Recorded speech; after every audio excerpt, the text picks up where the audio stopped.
Hadirin yang berbahagia, waktu istirahat kita telah usai. Kita akan melanjutkan sesi materi ketiga. Sebelumnya saya mengucapkan terima kasih kepada teman-teman yang telah bergabung dalam sesi ketiga hari ini. Dalam sesi ketiga kita pada hari ini kita akan mendengarkan materi dari Bapak Narudin dan akan dipandu oleh moderator kita. Sudah bisa dilihat di depan kita, ada Ibu Dewi Alpianti. Beliau merupakan dosen pendidikan bahasa dan sastra Indonesia. Beliau juga seorang sastrawan.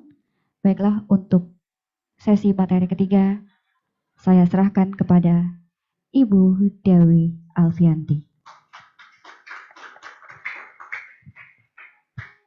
Assalamualaikum warahmatullahi wabarakatuh.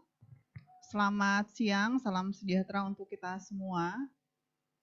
Para hadirin yang berbahagia, kita telah akan memasuki sesi ketiga dan merupakan sesi terakhir dari seminar nasional yang kita adakan pada hari ini.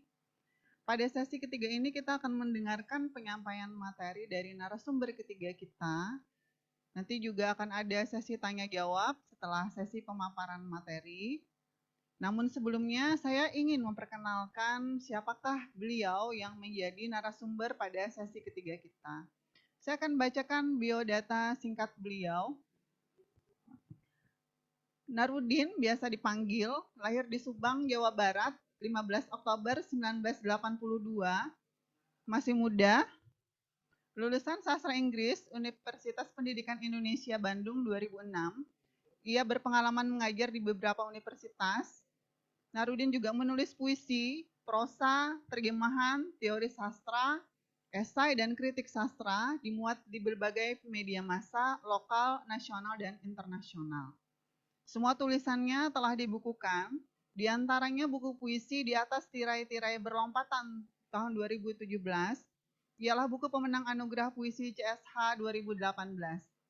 Lalu buku puisi Ranting Mimpi di Matamu, Balai Pustaka tahun 2019, dan buku puisi terbarunya berjudul Lirik Tapak Dara tahun 2020.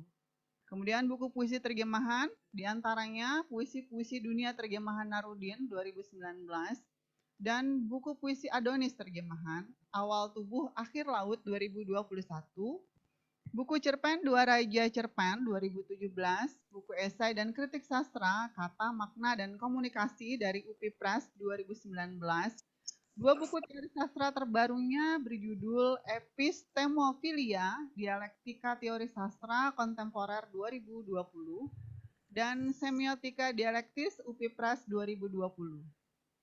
Narudin juga banyak menerjemahkan buku puisi dan buku cerita ke dalam bahasa Inggris. Di antaranya, buku puisi karya Cecep Samsulhari, Rocking the Line of Light 2020, buku prosa karya Cecep Samsulhari, Partita Number 3 Selected Stories 2020, buku puisi anak Indonesia, Kurcaci Berpuisi Indonesian Children Poetry Book, diluncurkan di Singapura tahun 2017, buku puisi karya Sastri Bakri, Truth Without Fair, diluncurkan dan dibedah di Malaysia tahun 2016, buku puisi karya para penyair ASEAN, When the Days Were Raining, diluncurkan dan dibedah di Banjarbaru tahun 2019, dan banyak lagi. Narudin sering diundang sebagai pengajar, pembedah buku, dan pemakalah sastra, termasuk kegiatan kita pada hari ini, di tingkat nasional dan internasional. Facebook beliau, Narudin Pituin, alamat surel narudinpituin@gmail.com. WA ini tidak saya sebutkan ya, nanti ditanyakan langsung saja kepada beliau, barangkali privasi sifatnya. Apa yang akan beliau bicarakan pada hari ini? Saya akan memberikan sedikit pengantar.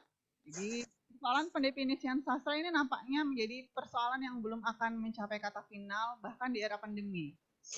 Di era pandemi dengan tingkat keterlibatan masyarakat dalam arus besar informasi digital yang seharusnya memudahkan akses untuk mencari informasi apa itu sastra begitu ya. Tapi justru menambah riuh polemik tentang apa itu sastra. Nah, mengingat masih ada teks-teks yang dipertanyakan posisinya apakah ia teks sastra atau bukan. Terlebih ketika sastra sebagai sebuah objek juga masih belum selesai didefinisikan. Lalu bagaimana persoalan sastra dan bukan sastra ini? Kita akan mendengarkan pemaparan beliau dalam seminar nasional ini dengan topik sastra atau bukan sastra, urusan siapa, kajian semiotik. Saya persilahkan kepada, ini mau dipanggil Pak, Mas, Bang, Kang, Pak, halo, Kang Narudin. Kang Kang Narudin. Kang Narudin, saya persilahkan untuk memaparkan mengenai topik yang sudah saya sampaikan tadi. Baik. Apakah suara saya dapat terdengar dengan baik? Bagus, Kang. Bagus? Ya. Baik, kita mulai. Assalamualaikum warahmatullahi wabarakatuh. Waalaikumsalam. Selamat pagi semuanya ya. Good morning. Guten Morgen. Sudah sore, Kang. Oh, semangat kita tetap masih pagi ya, Pak Zainul Hermawan. Baiklah, kita mulai saja. Jika sudah siap. Baik, dahulu ada seorang penyair yang bernama, juga dramawan, yang bernama John Dryden. Dia dalam salah satu karyanya berkata, "Errors like straws upon the surface flow. He who would search for pearls must die below." Itu kalau diterjemahkan kira-kira kesalahan-kesalahan laksana jerami mengambang di atas permukaan air. Barang siapa hendak mencari mutiara, haruslah menyelam ke dalam. Jadi apa yang hendak saya sampaikan ini semoga menjadi mutiara-mutiara yang dapat diambil manfaatnya. Apa yang hendak saya sampaikan ini merupakan sesuatu yang tenggelam seperti matahari, meskipun matahari tidak dapat berenang. Mari kita mulai saja. Apa yang hendak saya sampaikan pada kesempatan ini, saya diberi tugas untuk berbicara perihal sastra atau bukan sastra, urusan siapa. Ini adalah suatu tema yang umum, yang khususnya yakni kajian semiotik Jalan Raya Pos, Jalan Daendels, karya Pramudia Anantatur. Hadirin sekalian, baiklah, apa yang hendak saya kemukakan dalam makalah saya ini, yakni saya ingin membuktikan kedudukan buku Pramudia Anantatur yang berjudul Jalan Raya Pos, Jalan Daendels dengan teori semiotika. Metodenya ialah dengan mendeteksi mana unsur fiksionalitas, mana unsur non-fiksionalitas secara semiotik. Nanti hasil pembahasannya ditemukan ambiguitas fiksional atau non-fiksional bergantung pada bagian mana yang diambil pihak pembaca dalam memutuskan buku ini fiksi atau non-fiksi. Mari kita mulai. Perhatikan buku ini. Ini adalah buku yang ditulis oleh Jonathan Kuller yang berjudul Literary Theory, A Very Short Introduction.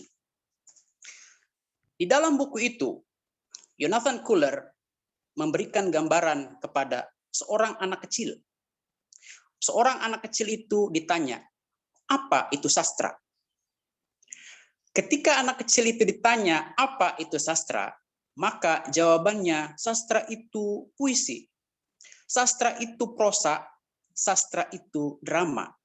Tetapi kalau pertanyaan itu disampaikan kepada seorang teoretikus atau kritikus sastra, jawabannya tidaklah semudah itu. Dan hal demikian pun tercantum dalam buku saya yang berjudul Epistemophilia, Dialektika Teori Sastra Kontemporer. Baik, selanjutnya. Sebetulnya pertanyaan sastra atau bukan sastra, urusan siapa itu adalah pertanyaan ontologis. Ontologisnya menanyakan siapanya atau manusianya, bukan objeknya. Dalam buku ini buku ini ditulis oleh Theo de Haan, berjudul The Routledge Concise History of World Literature. Di sana, Theo de Haan mengungkapkan definisi sastra dengan dua kata.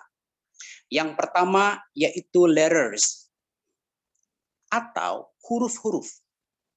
Yang kedua yaitu literature. Nah, kalau sastra itu berupa huruf-huruf, maka sastra itu hanya sebatas letters, menurut Theo de Haan. Tetapi, kalau karya sastra itu yang mengandung fungsi estetis atau fungsi keindahan, atau yang mengandung objek estetis, maka sastra itu disebut dengan literature. Hal ini sejalan dengan pemikiran Immanuel Kant. Lalu saya ambil lagi satu sumber buku. Ini agak tebal bukunya. Ini ditulis oleh Anne Bidobie, seorang profesor. Judulnya Theory into Practice, An Introduction to Literary Criticism. Di dalam buku itu, Anne Bidobie mengatakan bahwa suatu teks, apapun teksnya itu, mau sastra atau bukan sastra, itu dipengaruhi oleh dua hal. Dipengaruhi oleh the self, diri penulis dan pembaca, dan juga dipengaruhi oleh the world, atau lingkungan atau dunia yang melingkupinya. Dalam kajian critical discourse analysis, misalnya saya ambil Van Dijk, dia mengatakan bahwa teks itu tidak melulu objektif seperti itu, tetapi teks apapun itu dipengaruhi oleh kognisi sosial, istilahnya itu, dalam istilah Van Dijk, kalau saya tidak keliru ingat. Jadi, sastra atau bukan sastra urusan siapa? Sampai bahasan ini kita semakin kusut dan semakin bingung bagaimana memutuskannya sastra atau bukan sastra urusan siapa. Lalu di dalam buku ini ditulis oleh Art van Zeus yang berjudul Fiksi dan Non-Fiksi dalam Kajian Semiotik. Dan juga di dalam buku saya yang diterbitkan oleh UPI Press, yaitu Semiotika Dialektis, saya membahas apa perbedaan fiksi dan non-fiksi. Sebetulnya, apabila kita dispesifikasikan terhadap apa yang hendak kita bahas mengenai buku Pramudia Anantatur, yaitu sebetulnya kita membahas apa itu fiksi dan apa itu non-fiksi. Baik, kita mulai kepada pokok-pokok bahasan yang sekiranya dapat bermanfaat lebih banyak. Pendahuluan dan data tekstual. Dalam kutipan di media sosial, yaitu yang ditulis oleh Sainul Hermawan, lembaga-lembaga resmi, sebagian lembaga resmi, mengatakan bahwa buku yang ditulis oleh Pramudia Anantatur, yakni berjudul Jalan Raya Pos Jalan Daendels, itu disebut sebagai buku non-fiksi, atau buku sejarah, atau esai. Itu dikatakan oleh lembaga resmi seperti Perpusnas, Perpustakaan Sekretaris Negara, dan lain-lain. Tetapi Sainul Hermawan menambahkan bahwa ada sekian penelitian atau beberapa penelitian, sekitar 5 penelitian di beberapa kampus menyatakan bahwa buku karya Pramudia Anantatur itu yang berjudul Jalan Raya Pos Jalan Daendels termasuk fiksi. Nah, di sini kita sudah dapat suatu polemik untuk memutuskan kedudukan apakah buku ini fiksi atau non-fiksi. Baiklah, kita lebih lanjut lagi kita bahas. Di dalam semiotika, ada yang disebut dengan pembacaan heuristik. Pembacaan heuristik untuk prosa, yaitu bersifat atau berbentuk sinopsis. Sinopsis ini secara ringkas dapat kita kemukakan sebagai data-data tekstual atau textual evidence, bukti-bukti tekstual untuk memutuskan kedudukan buku Pramudia Anantatur itu apakah sebuah non-fiksi atau sebuah fiksi. Nah, bagaimana ini untuk memutuskan hal itu? Kita perlu membaca sinopsisnya terlebih dahulu. Ini yang saya dapatkan sinopsisnya. Mari kita simak baik-baik. Sinopsis ini saya bagi menjadi 4 data atau 4 bukti tekstual, 4 textual evidences. Yang pertama, data pertama, buku ini dianggap sebagai bukan buku sejarah resmi oleh Wikipedia, diakses pada Minggu 3 Oktober 2021 pukul 11.42 waktu Indonesia Barat. Buku ini ditulis tanpa pembagian bab. Pada halaman-halaman awal, Pramudia menguraikan awal ketertarikannya pada jalan raya pos sepanjang 1000 km yang memakan korban jiwa para pekerja paksa yang ia golongkan sebagai genosida. Pada halaman-halaman berikutnya, Pramudia membagi bukunya ini berdasarkan kota-kota yang dilewati dan berada di sepanjang jalan raya pos, yakni Batavia, Bandung, Semarang, Surabaya, termasuk kota-kota kecil yang jarang terdengar namanya. Ia mengungkap sejarah terbentuknya kota-kota itu dan dampak sosial yang dibangunnya. Pada saat daerah yang sukar ditembus dengan alat sederhana seperti pegunungan di Cadas Pangeran dan rawa-rawa pantai serta teluk-teluk dangkal yang menghubungkan Semarang dengan Demak, korban berjatuhan sekitar 5.000 orang di Cadas Pangeran. Sekian korban yang tak dilaporkan, angkanya berapa akibat korban malaria, halaman 94. Sumber Inggris melaporkan korban yang tewas akibat pembangunan jalan raya pos 12.000 orang. Boleh jadi lebih dari itu tak tercatat. Itu data pertama. Data kedua, selain sisi gelap korban yang tewas, Pramudia juga menyisipkan serpihan kenangan masa mudanya saat singgah di kota-kota sepanjang jalan raya pos. Kenangan pahit, lucu, dan mengesankan. Halaman 79. Data ketiga, buku ini ditutup dengan bab dan siapa Daendels yang ditulis oleh Kusalah Subagiotur menguraikan biografi singkat Daendels. Tambahan pula daftar pustaka yang menyajikan sumber-sumber pustaka yang digunakan Pramudia untuk menyusun buku ini terbitan pertengahan abad ke-19 hingga akhir abad ke-20. Data terakhir yang keempat. Sayang, buku ini tak memuat peta yang jelas tentang rute-rute sepanjang Anyer hingga Panarukan ini. Hanya reproduksi peta kuno yang diambil dari Rijksmuseum Amsterdam halaman 129, peta yang tak menggambarkan Pulau Jawa secara utuh dan huruf yang tak terlihat jelas. Nah, itulah data yang cukup representatif, 4 data tekstual yang telah diperoleh. Mari sekarang kita bahas, tetapi sebelum membahas atau menganalisis, kita sampaikan dahulu teori dan metode secara sederhana atau ringkas. Hadirin sekalian, dalam KBBI dikatakan fiksi itu adalah cerita rekaan. Cerita rekaan itu adalah seperti roman, novel, dan sebagainya, tidak berdasarkan kenyataan. Non-fiksi sebaliknya. Non-fiksi ialah cerita yang berdasarkan kenyataan. Hadirin sekalian, jadi fiksi dan non-fiksi ini sangat tipis sekali menurut pengertian dari KBBI itu. Tapi bagaimana cara mendeteksi buku yang ditulis oleh Pramudia Anantatur itu yang menjadi suatu polemik?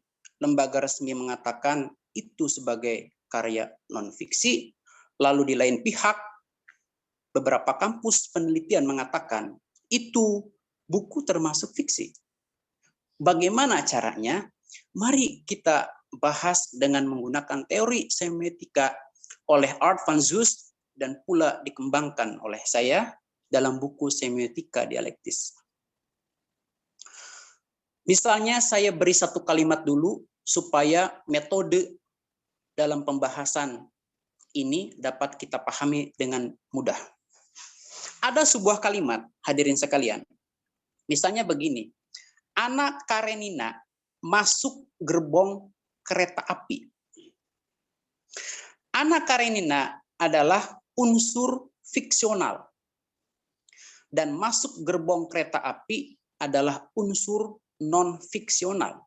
Tetapi karena ada satu unsur fiksional nama Anna Karenina, maka kalimat itu secara molekul menjadi sebuah kalimat yang non-fiksional. Karena ada kata atau nama Anna Karenina. Dengan demikian, metode deteksi secara semiotik ini dapat diterapkan untuk membuktikan apakah suatu kalimat atau teks itu dapat disebut sebagai fiktif atau fiksional atau non-fiktif atau non-fiksional. Mari kita lihat dari yang telah dibacakan di muka atau diungkapkan, yakni tentang data-data atau bukti tekstual dari buku Jalan Raya Pos, Jalan Daendels. Data 1, 3, dan 4 atau bukti tekstual 1, 3, dan 4 atau paragraf 1, 3, dan 4 dalam tabel 1 itu menunjukkan sebagai non-fiksional. Saya bacakan secara ringkas, hadirin. Data 1, mengandung jarak 1000 km, korban tewas 5.000 orang, dan jumlah lain sumber Inggris 12.000 orang tewas. Juga ada jalan raya pos, termasuk kota-kota kecil yang jarang terdengar namanya, Semarang, Demak, dan Cadas Pangeran. Itu bukti tekstual yang non-fiksional. Data ketiga, saya bacakan. Penutup buku dengan bab dan siapa Daendels oleh Kusalah Subagiatur, menguraikan biografi singkat Daendels. Tambahan pula, daftar pustaka yang digunakan Pramudia untuk menyusun buku ini terbitan pertengahan abad ke-19 hingga akhir abad ke-20. Lalu data keempat, ini paragraf 4.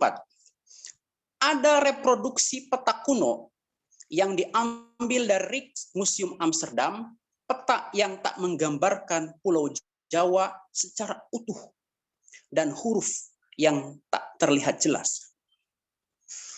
Dari tiga bukti tekstual itu, kita dapat melihat bahwa itu yang disebut dengan bukti-bukti tekstual yang bersifat non-fiksional. Tetapi ada satu paragraf atau satu data yang menunjukkan itu sebagai fiksional. Manakah itu? Yaitu data kedua atau paragraf kedua. Kita bacakan, Pramudia menyisipkan serpihan kenangan masa mudanya saat singgah di kota-kota sepanjang jalan raya pos, yakni kenangan pahit, lucu, dan mengesankan.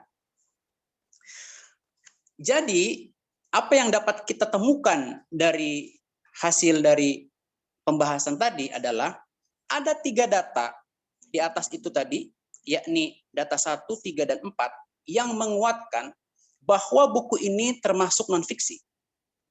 Dan itu sangat kuat sekali, ada 3, begitu banyak sekali rincian-rincian proposisinya. Proposisi-proposisi itu dapat disebut sebagai fakta-fakta historis atau sejarah.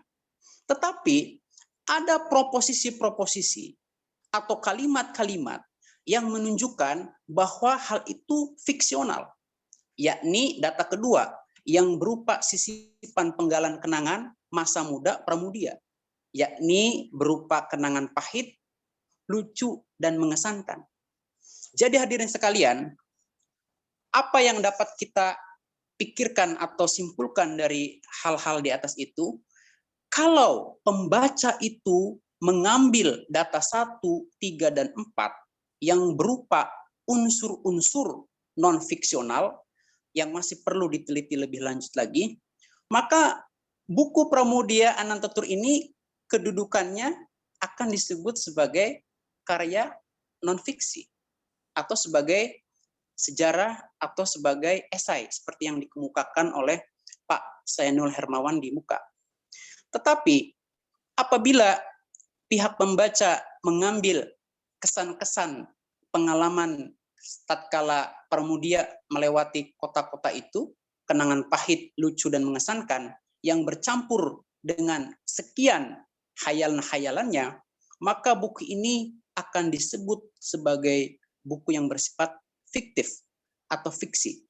Oleh sebab itu, dengan demikian, buku ini mengandung sebuah ambiguitas dengan anasir-anasir fiksional dan anasir-anasir non-fiksional.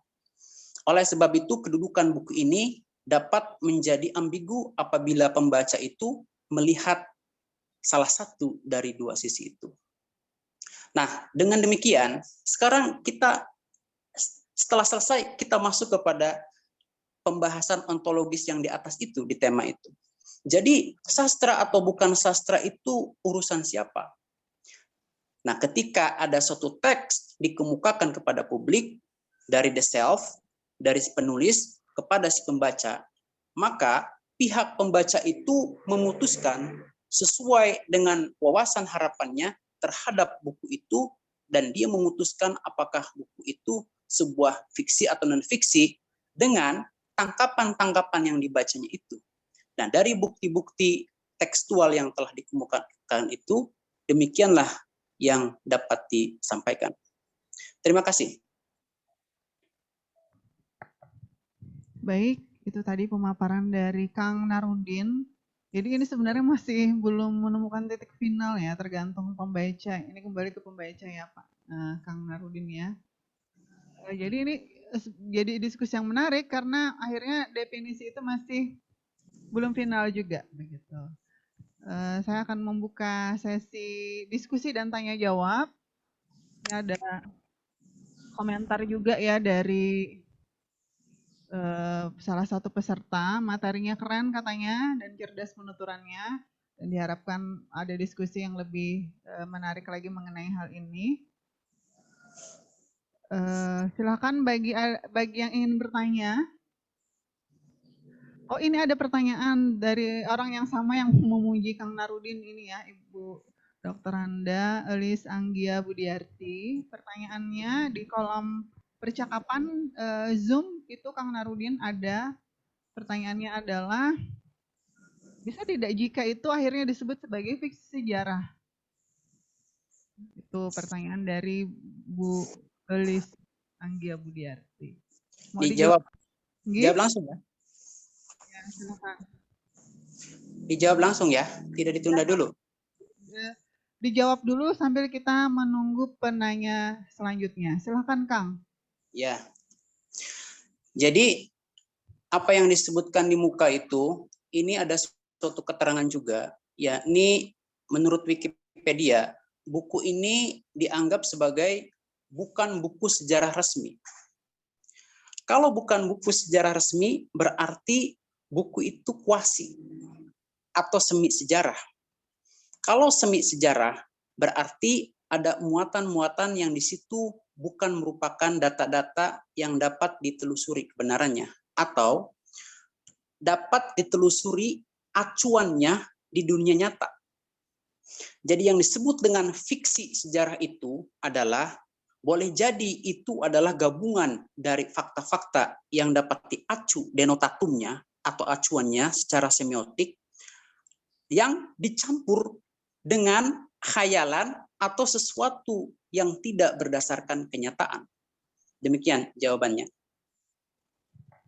Terima kasih. Ya Kang, itu tadi jawaban dari Kang Narudin, berarti buku yang diacu itu ada muatan sejarah tapi dicampur dengan hal-hal yang sifatnya fiksi. Nah, kita tahu ada banyak sekali jenis fiksi sejarah ini. Ada lagi yang ingin bertanya mungkin di ruangan tatap muka, di zona tatap muka kita, apa ada yang ingin bertanya dulu, Bapak dan Ibu? Pertanyaan bebas ya, boleh apa saja. apa saja. Oke. Ya, ada Bapak Ahsani Takwim ingin bertanya. Silakan Pak, minta tolong panitia menyerahkan ya mikrofon.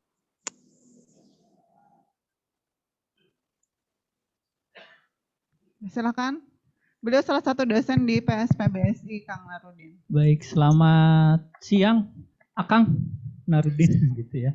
Baik, ini satu soalan gitu ya kalau orang Malaysia yang cukup menarik ya, karena ini sebenarnya kalau dilihat sejarahnya berasal dari mahasiswa bimbingan saya begitu ya. Jadi dia menganggap ini pada awalnya membawa novel ini sebagai sebuah fiksi.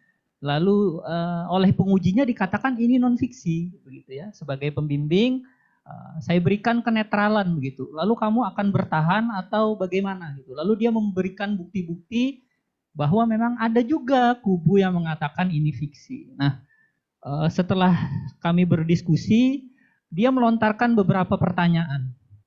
Misalnya seperti ini.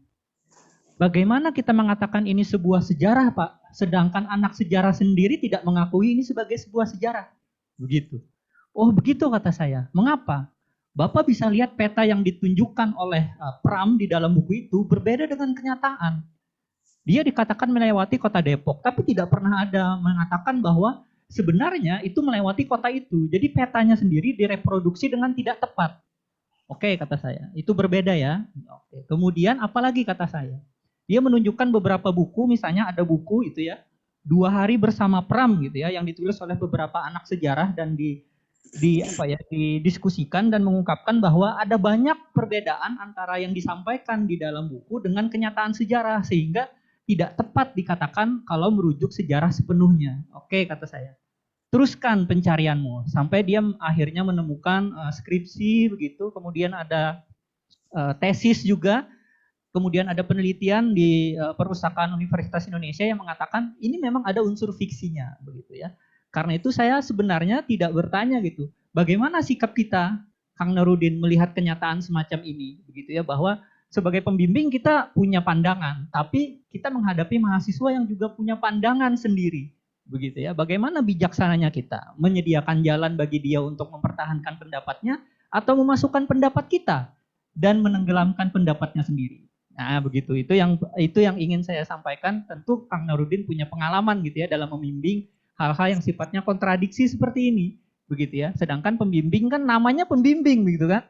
Membimbing saja, tidak memaksakan sesuatu. Terima kasih Kang Narudin, dan di luar itu pencerahannya sangat mencerahkan gitu. Meskipun pada akhirnya kita harus bijaksana.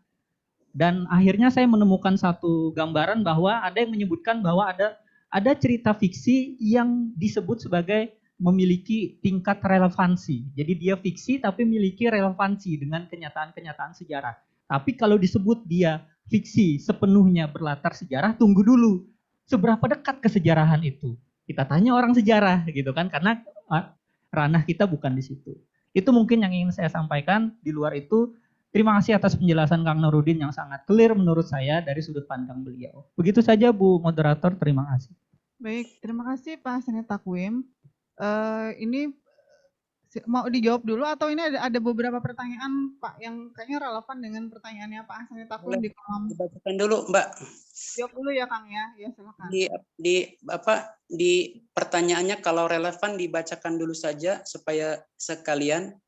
Oh ya sekalian ya, saya bacakan. Ini ada dari Sri Mulyani Wibusana.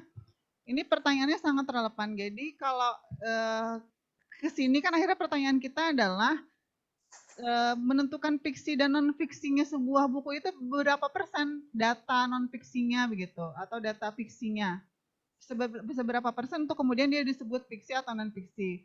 Atau kalau versi saya, indikator apa yang menentukan satu karya itu akhirnya disebut sebagai fiksi atau non fiksi. Karena kan buku Pram sendiri kan terbelah tadi ya Kang ya. Nah jadi bisakah itu difinalisasi begitu atau ya tidak final karena akhirnya dikembalikan kepada pembaca. Oke, itu pertanyaan yang kedua ya setelah Pak Awim ini dari Ibu Sri Mulyani. Kemudian pertanyaan tambahan dari Bu Elis. Ibu Elis ini sepertinya guru ya. Nah, siapa akhirnya yang bisa yang punya wewenang atau punya kekuasaan untuk menggolongkan jenis-jenis buku yang seperti ini, Kang? Kaitannya dengan soal-soal ulangan yang harus dibuat guru kepada siapa kami, dalam tanda kami guru maksudnya harus berkiblat. Nah, seperti itu, Kang. Silakan dijawab. Wah, baik, ini pertanyaan-pertanyaannya hebat-hebat ya. Seperti telah tadi dikemukakan, jadi dari data-data yang telah dikemukakan itu ada data-data yang bersifat non-fiksional dan ada data-data yang bersifat fiksional. Nah, sekarang ketika ditanya seberapa besarkah porsinya dari data-data itu, di dalam kesimpulan dalam makalah saya itu untuk mengambil data-data non-fiksional ditulis dalam tanda kurung yang masih perlu diteliti lebih lanjut. Dan ketika ada data-data fiksional yang berupa kenangan pahit, lucu, dan mengesankan, itu pun harus dikaji lagi lebih lanjut. Jadi apa yang telah dikemukakan kajian saya ini adalah suatu kajian pertama yang harus ditindaklanjuti lebih jauh terhadap unsur-unsur atau proposisi yang lebih detail dari karya Pramoedya Anantatur itu. Nah, yang masih perlu diteliti lebih lanjut itu adalah Jalan Raya Pos, Jalan Daendels itu kan itu terjadi pada tahun 1800-an ya, kalau tidak keliru. Dan sedangkan Pramoedya lahir itu sekitar tahun 1925, kalau tidak keliru ingat. Jadi ini sudah beda setting, time-nya sudah berbeda, timingnya sudah berbeda. Oleh sebab itu, yang disebut dengan kenyataan adalah kenyataan subjek dari Pramoedyanya itu. Yang disebut dengan kenyataan adalah subjek dari Daendelsnya itu. Dan fakta-fakta sejarah yang harus diteliti lebih lanjut itu. Nah, dengan demikian, hal demikian akan membuat sudut pandang itu jadi berbeda, bergantung dari wawasan si pihak pembacanya. Apabila dia belum menelusuri secara lebih jauh tentang mana data-data fiksional yang sahih dan mana data-data non-fiksional yang sahih. Sebab kalau Pramoedya dia tidak menyelipkan kisah-kisahnya saat dia berkunjung ke tempat-tempat itu, tentu saja ini akan lebih mengecilkan dari data-data yang fiksional itu. Demikian, terima kasih. Tadi pertanyaan yang terakhir itu, Kang, siapa yang bisa berkuasa gitu untuk menentukan ini fiksi atau non fiksi begitu, Kang? Oh, yang itu ya? Oke. Coba kita ingat lagi yang di pembukaan itu, yang di pendahuluan, yaitu ada lembaga-lembaga resmi tadi yang mengatakan bahwa seperti Perpusnas, Perpustakaan Sekretaris Negara, Goodreads, dan beberapa lainnya menyebut karya Pramoedya Anantatur ini, Jalan Raya Pos, Jalan Daendels, sebagai non-fiksi, sejarah, dan esai. Itu lembaga-lembaga yang resmi. Sekarang, tidak kalah, 5 penelitian di beberapa kampus di Indonesia menilai buku ini pun sebagai buku fiksi. Nah, yang 5 penelitian itu pun kuat. Dan lembaga resmi itu pun dengan kata-kata resmi itu menjadi tampak kuat. Jadi sebetulnya siapa yang memutuskan ini, buku ini sebagai fiksi atau non-fiksi? Nah, sebetulnya tadi telah saya ungkapkan, ada kata kunci yang harus dibuka, bahwa dalam data-data yang non-fiksional atau data-data yang faktual, itu seperti diucapkan tadi oleh Bapak yang tadi itu, yang Bapak dosen tadi itu, ada katanya fakta-fakta yang harus diteliti lebih lanjut lagi, sesuai yang saya simpulkan di makalah saya. Oleh sebab itu, ketika misalnya lembaga resmi mengatakan ini karya non-fiksi, bukan karya fiksi, sebetulnya itu yang harus ditindaklanjuti lagi lebih jauh. Dan lalu yang mengatakan 5 penelitian mengatakan ini buku fiksi, itu pasti berpegang kepada sisipan-sisipan yang saya sebut tadi sebagai data-data fiksional, kenangan lucu, kenangan pahit, atau kenangan mengesankan dari seorang Pramudia Anantatur. Terima kasih. Baik, itu jawabannya dari Kang Narudin. Oh ya, ini ada pertanyaan lagi dari Ki Ayanta MPD. Izin bertanya, fiksional atau non-fiksional itu jika berdasar pada diksi fakta itu jelas, tapi jika berdasar pada fakta sejarah, terlepas, lengkap, sahih, dan reliable, apa indikator yang tepat supaya sahih begitu? Fiksi dan non-fiksi gitu, Kang. Kayaknya nih pertanyaannya agak sama ya dengan yang bertanya sebelumnya. Ya, Kang.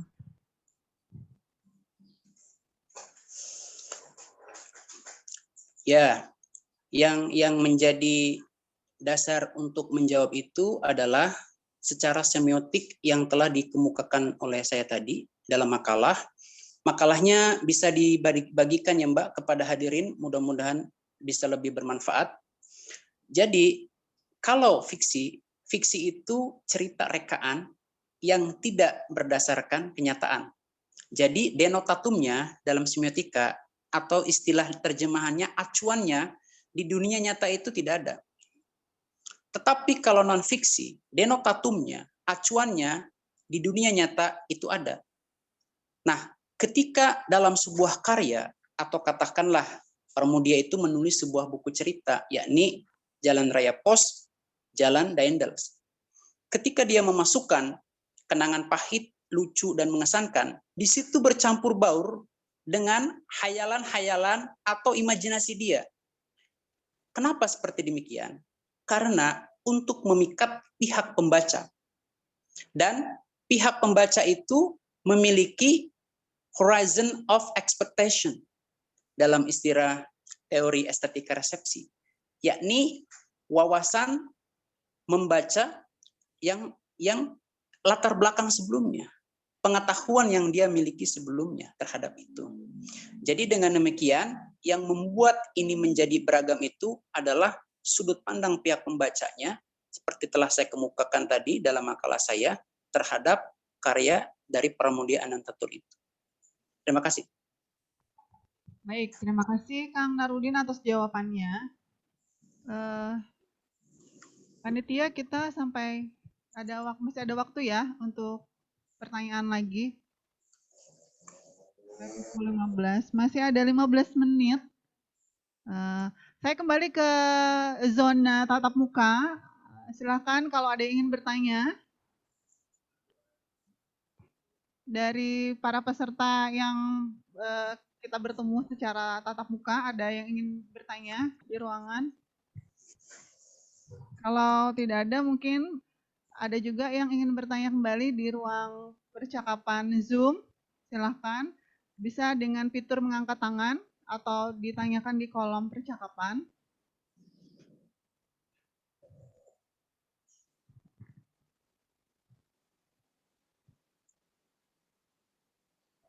Baik, sepertinya tidak ada ya, Kang. Mungkin sudah mengalami pencerahan atas apa yang tadi disampaikan oleh Kang Narudin.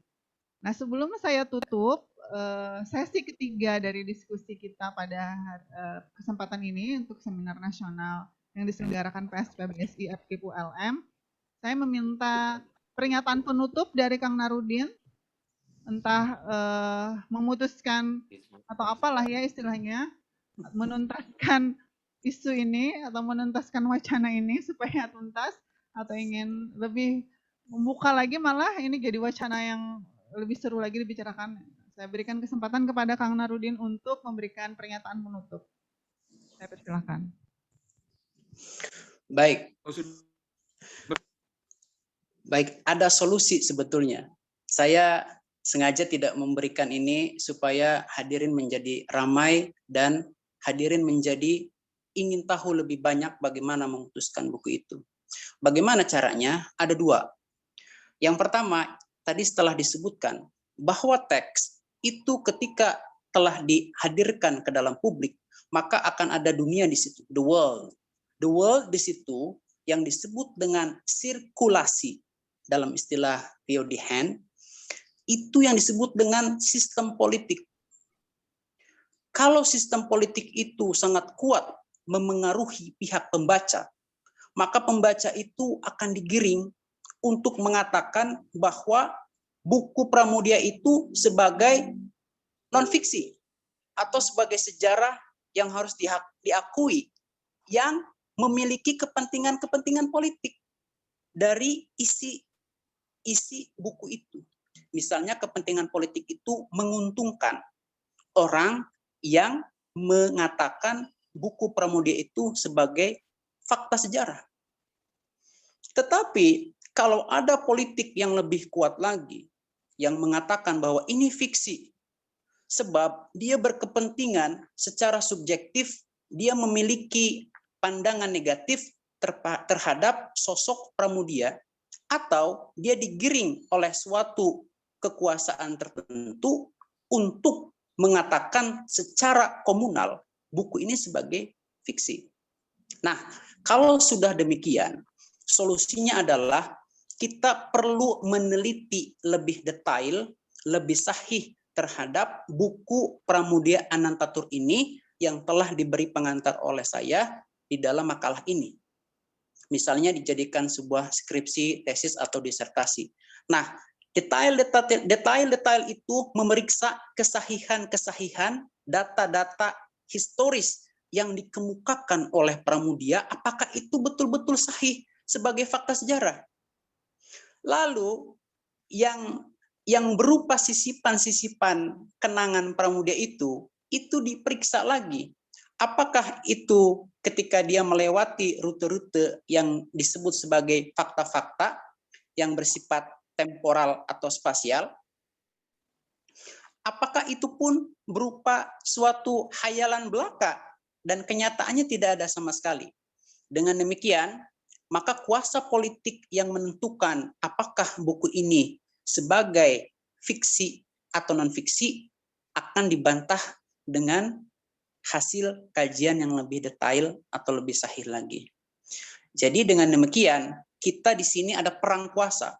Perang kuasa pertama adalah kuasa politik. Pihak pertama dari perang ini adalah kuasa politik, pihak keduanya itu adalah kuasa semiotik. Nah, yang saya anjurkan di sini, saya tidak mengambil sisi dari politiknya, tetapi saya mengambil sisi dari kuasa semiotik agar kita menjadi ilmiah. Objektivitas itu ada bukti tekstualnya dan kita dapat membuktikannya secara konkret dan tidak menjadi subjektif. Jadi dengan demikian, tema yang diberikan atau tantangan yang diberikan oleh Pak Zainul Hermawan ini menurut saya merupakan salah satu topik pembicaraan yang sangat menarik di akhir tahun ini, di musim hujan ini, dan kita berterima kasih kepada Pak Zainul Hermawan sebab kita sama-sama jadi berpikir kembali tentang mana fiksi, mana non-fiksi. Apa itu sastra, apa itu bukan sastra. Terima kasih. Baik, itu tadi pernyataan penutup. Meskipun ini masih ada Kang yang bertanya. Ini saya bacakan. Ada dibuka aja, jangan ditutup dulu. Ya, saya bacakan saja. Ini sudah kadung turbulens itu, Kang Narudin sudah tergoncang-goncang biar goncangannya lebih hebat. Ya ini pesertanya juga sudah panas, udah apa ya? Ini mesinnya sudah mulai naik ini. Kang, berarti yang bisa menentukan jenis buku ini adalah siapa yang terkuat ya, atau lembaga tertinggi. Berarti bisa saja yang menentukan itu ada kepentingan politik di dalamnya, apa begitu maksudnya, Kang?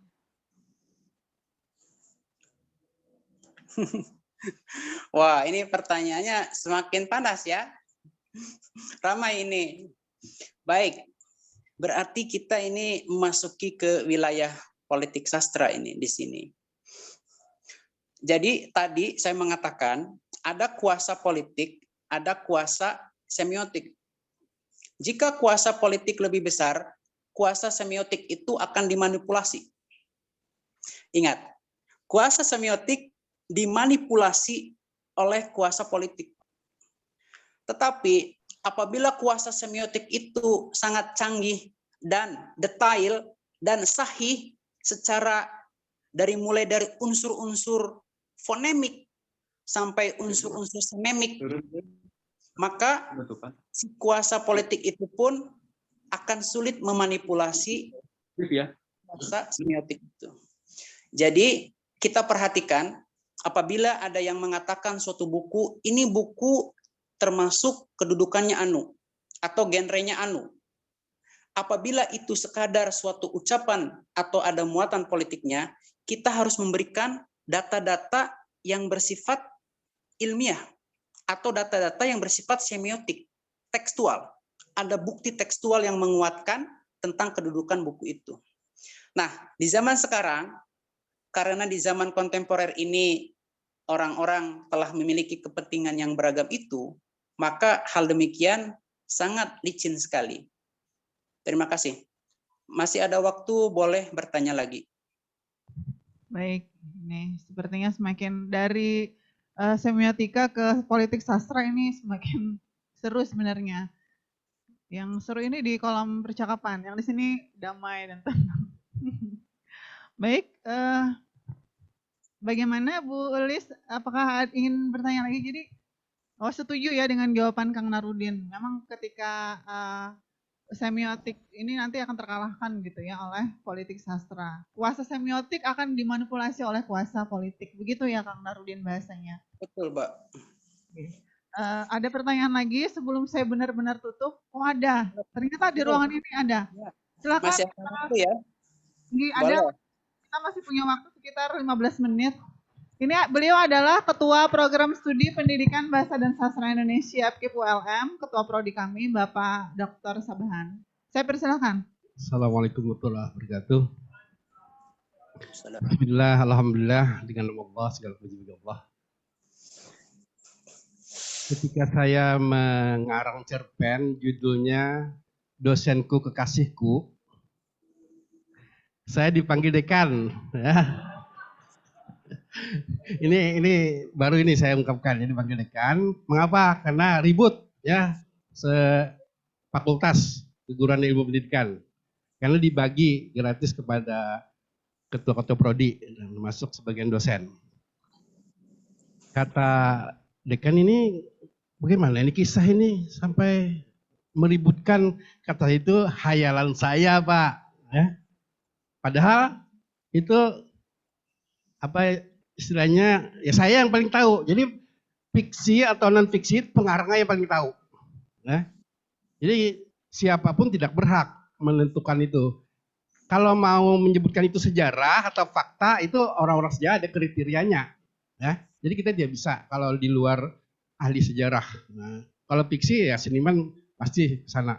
Nah, kemudian ketika saya mengarang novel Kerajaan Setan dan Jagat Indonesia, itu didiskusikan atau dibedah di STKIP, ya, PGRI. Nah itu banyak yang membantah, katanya ini menyinggung agama. Ya memang sengaja memang menyinggung agama. Ya. Bahkan saya mengatakan sebaliknya, kalau biasanya jika ada nama tempat kejadian yang mirip atau sama, di situ kan hanya kebetulan, tapi kan salah itu memang disengaja. Nah, ya. Mau saya. Jadi yang paling tahu kisahnya itu sejarah atau tidak hanya pengarangnya. Jadi kalau masih hidup kan ditanya ini, nah, jadi mereka jadi tidak bisa kita yang menentukan. Memang kebanyakan ya tadi ya hanya menduga. Dan saya pikir kita lebih mengarahkan kepada kemampuan mahasiswa terutama untuk membuat karya sastra. Ya. Bukan hanya mengamati atau mengkritik. Jadi yang hasilnya kan bisa terus terang, kalau karya itu jadi duit. Nah itu ya. Kalau kritik apalagi jadi skripsi, itu tidak bisa dijadikan duit. Ya, jadi lebih baik diarahkan kita ke arah membuat karya sastra. Ya itu saja. Mohon maaf jika ada yang kurang berkenan. Wabillahi taufiq wal hidayah. Wassalamualaikum warahmatullahi wabarakatuh. Waalaikumsalam warahmatullahi wabarakatuh, Bapak Korprodi.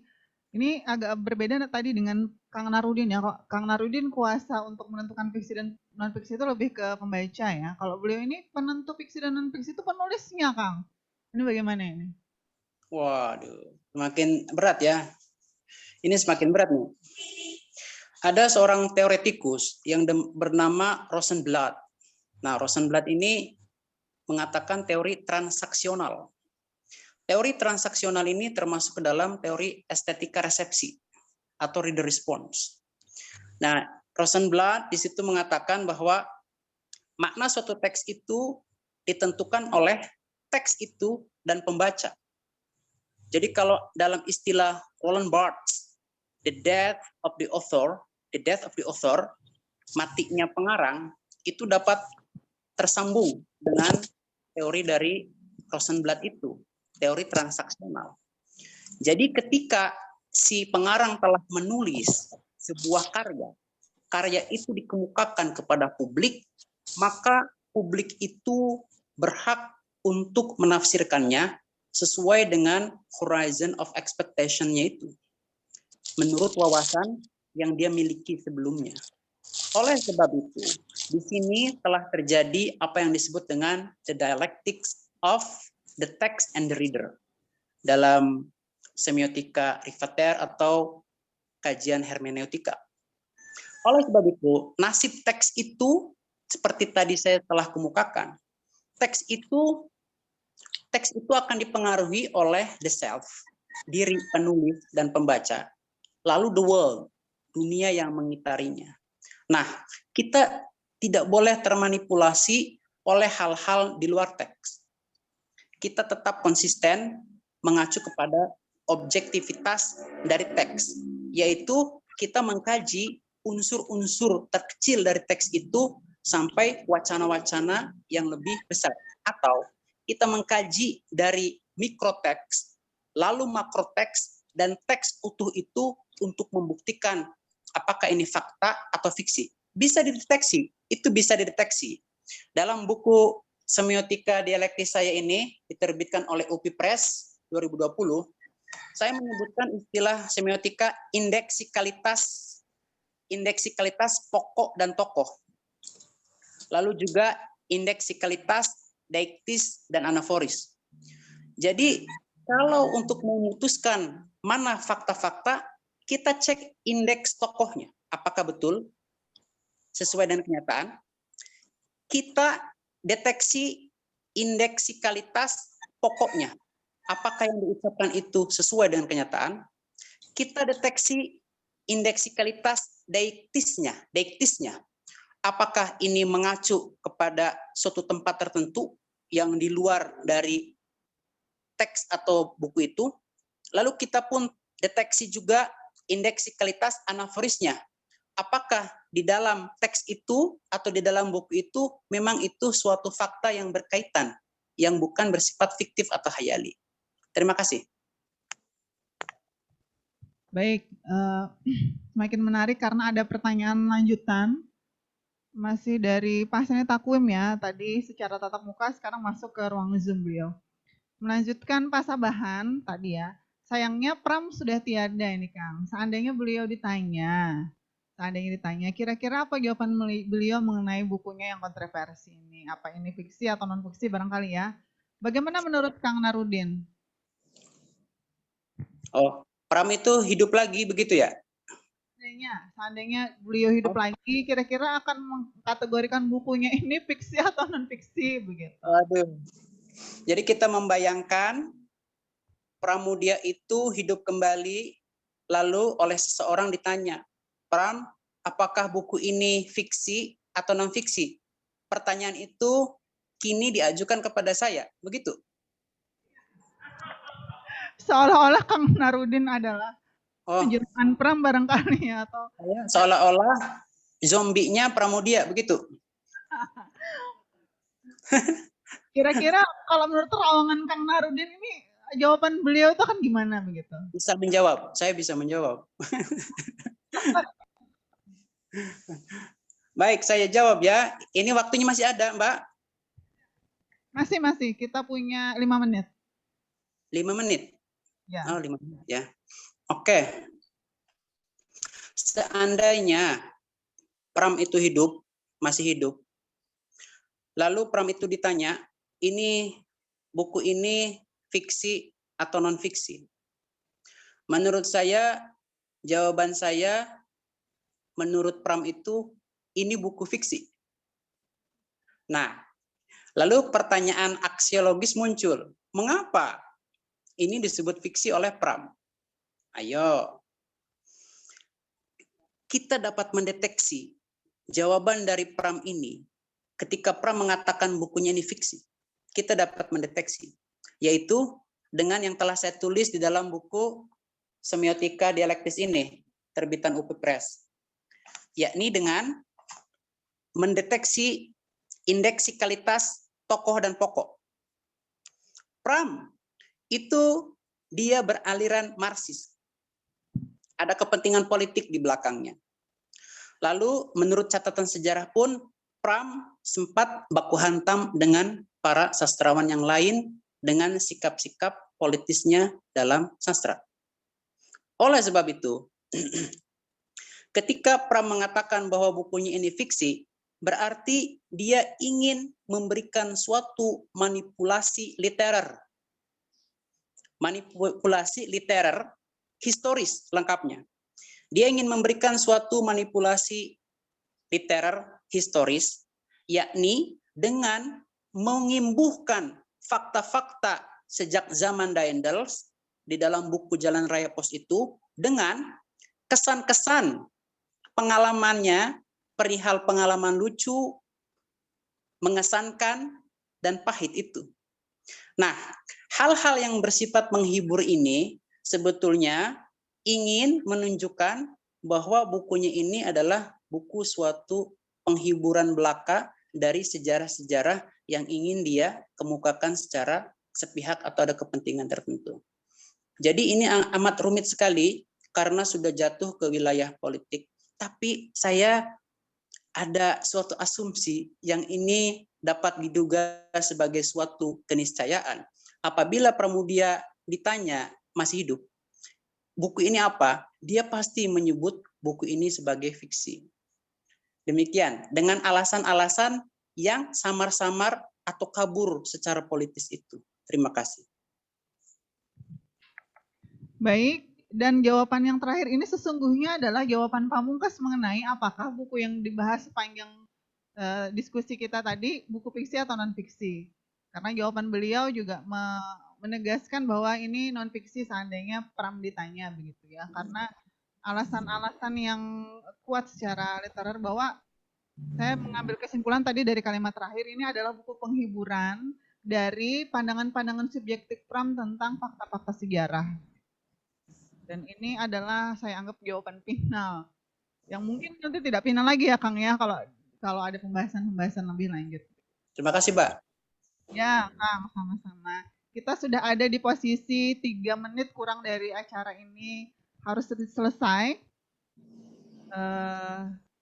Saya tidak menyimpulkan lagi karena simpulannya tepat pada jawaban terakhir dari Kang Narudin mengenai kontroversi, lebih spesifik ya kontroversi buku Pramudia Anantatur Jalan Raya Daendels ini. Semoga suatu hari kita dapat bertemu langsung, Mbak. Seminarnya enak.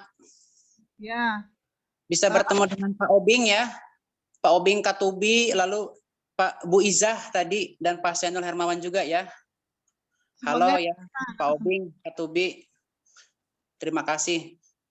Baik, Kang. Mudah-mudahan pandemi segera berlalu, kita bisa bertatap muka dengan leluasa. Karena ini sepertinya banyak penggemar juga dari sini, dari ruang tatap muka dan ruang Zoom. Bolehlah barangkali kalau Korprodi berkenan nanti ya, kalau ada kegiatan serupa begitu. Baiklah. Ya, tunggu.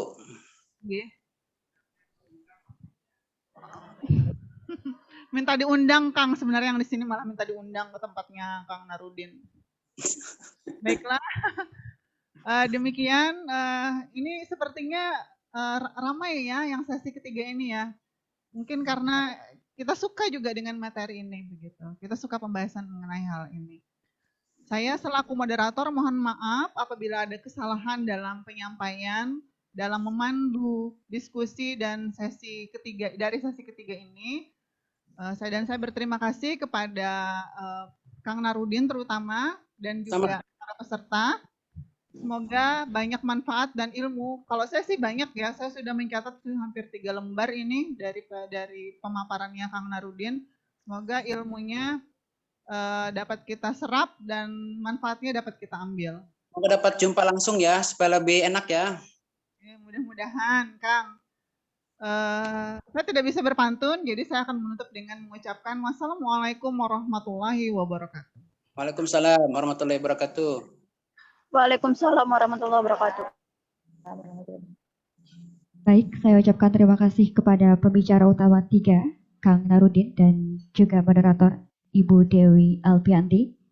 Hadirin yang berbahagia, penyampaian materi dari pembicara utama 3 tadi menjadi sesi terakhir dalam Seminar Nasional Pendidikan Bahasa dan Sastra Indonesia, Fakultas Keguruan dan Ilmu Pendidikan.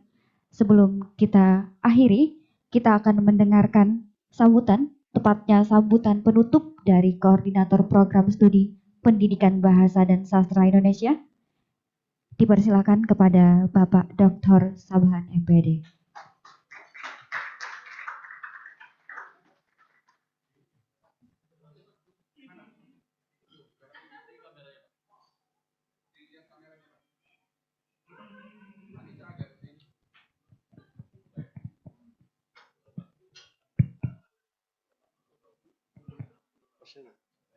Mengganggu.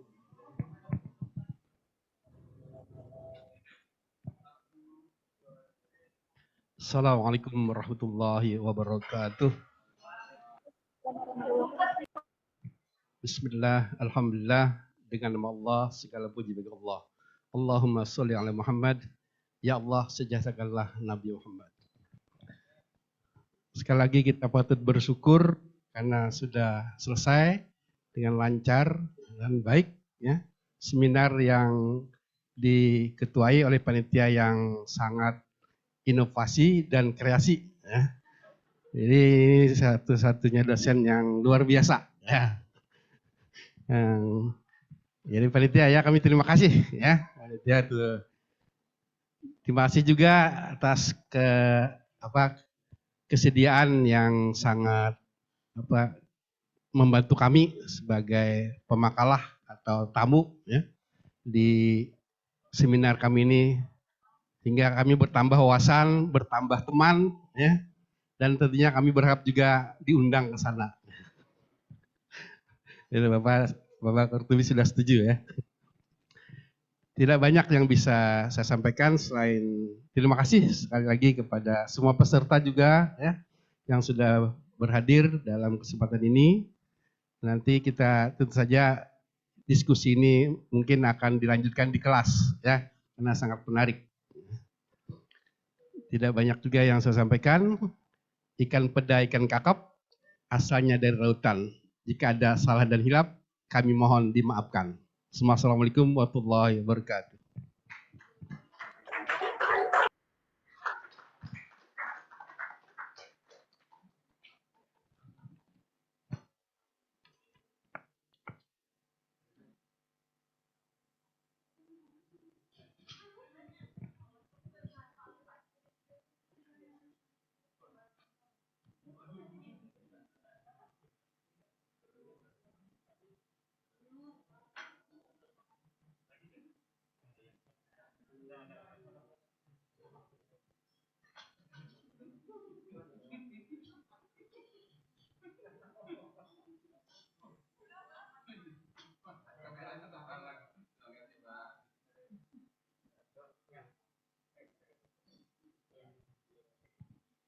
Hadirin yang berbahagia, saya mewakili panitia mengucapkan terima kasih terutama kepada pembicara kita, juga para peserta yang telah bertahan hingga siang menjelang sore hari ini.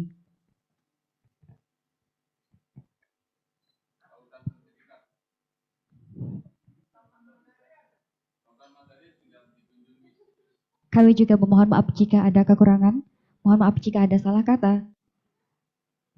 Dan tentunya kita berharap apa yang kita dapatkan atau ilmu yang kita dapatkan hari ini bisa kita implementasikan secara bijaksana. Akhir kata, wassalamualaikum warahmatullahi wabarakatuh.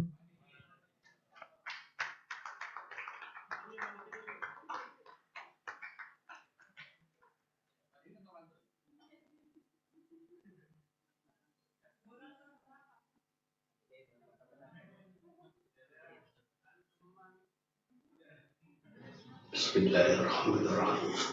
Assalamualaikum warahmatullahi wabarakatuh.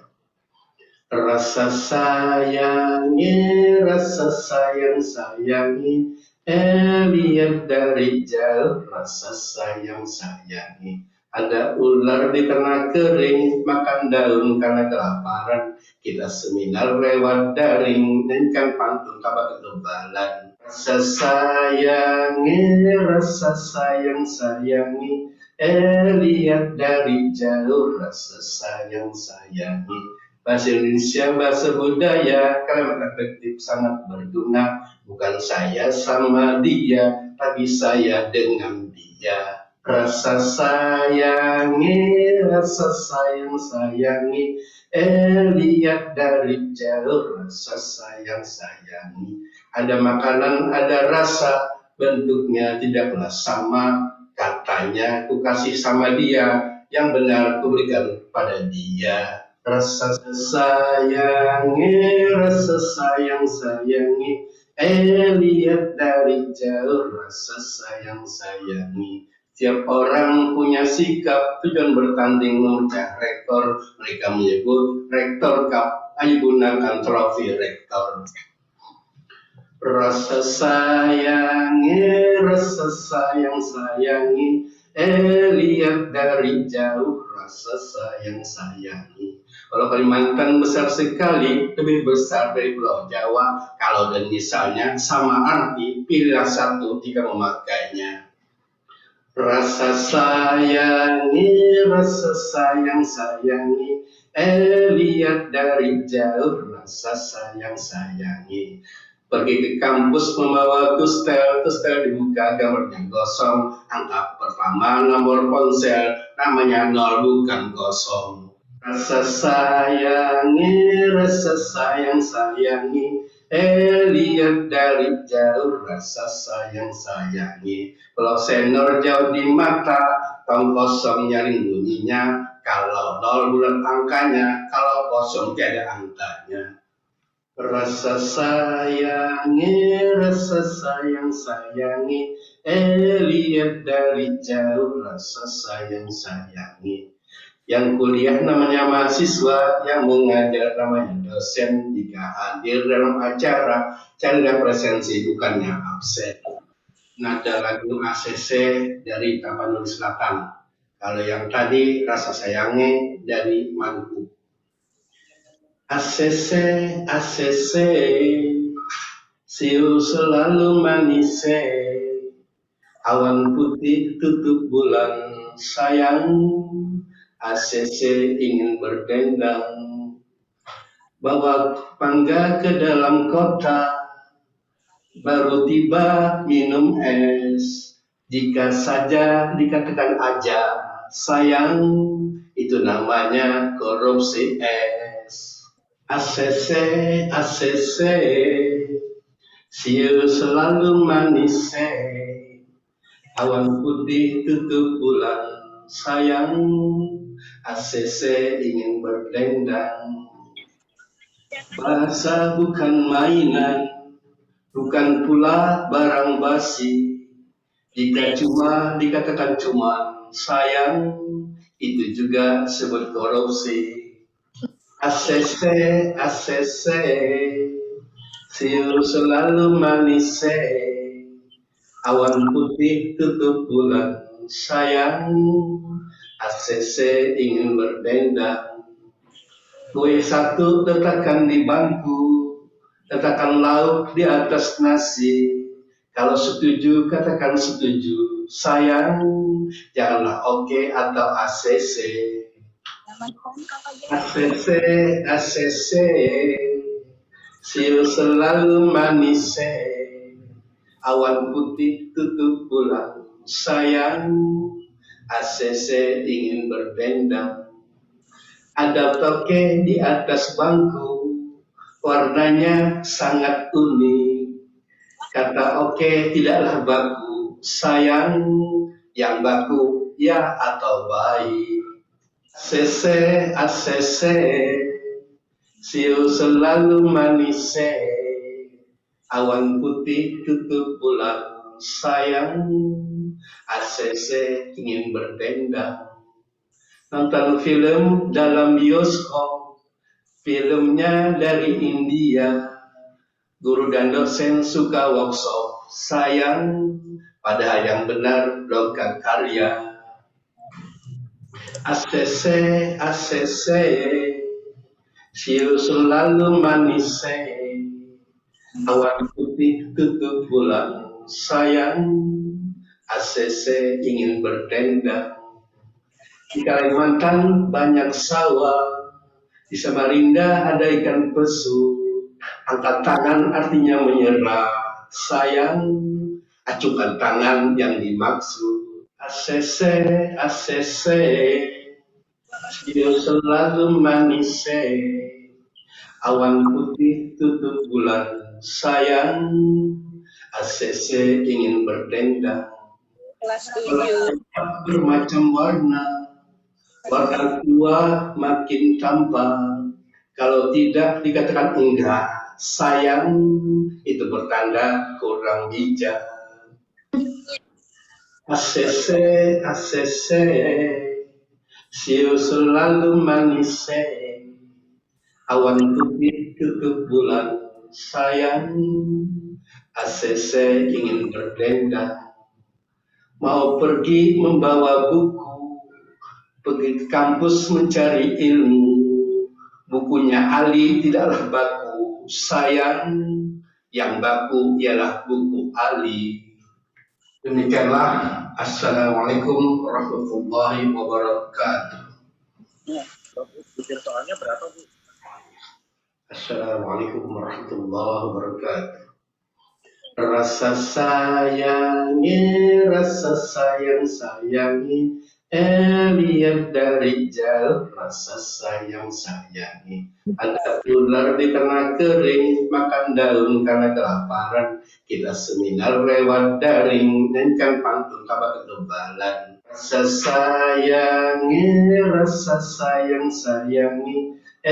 lihat dari jauh, rasa sayangi. Bahasa Indonesia, bahasa budaya, kalimat efektif sangat berguna.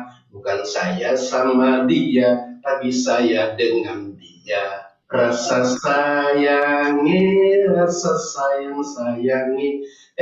lihat dari jauh, rasa sayangi. Ada makanan, ada rasa, bentuknya tidaklah sama. Katanya, ku kasih sama dia, yang benar ku berikan pada dia. Rasa sayangi, lihat dari jauh, rasa sayangi.